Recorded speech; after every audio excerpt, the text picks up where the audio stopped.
Silang tanong ko, Senador, meron ba? Your Honor, wala po. Sino ka? Safe ka na. Sigurado po. I resent that statement, Mr. Chair. I resent that statement. Safe ka na. Okay. Mr. Chair, I move that you strike off the record that your Alam mo statement. naman, biro lang naman yun eh. Wala yun.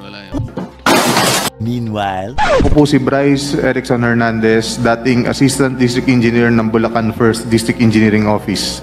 Sabi ni Senator Marcoleta kahapon, ligtas ka na. Hindi po ito totoo.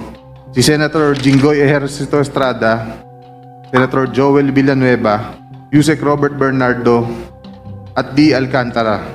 Si Senator Jinggoy po ay nagbaba ng 355 million ngayong 2025 sa mga ilang projects sa Bulacan.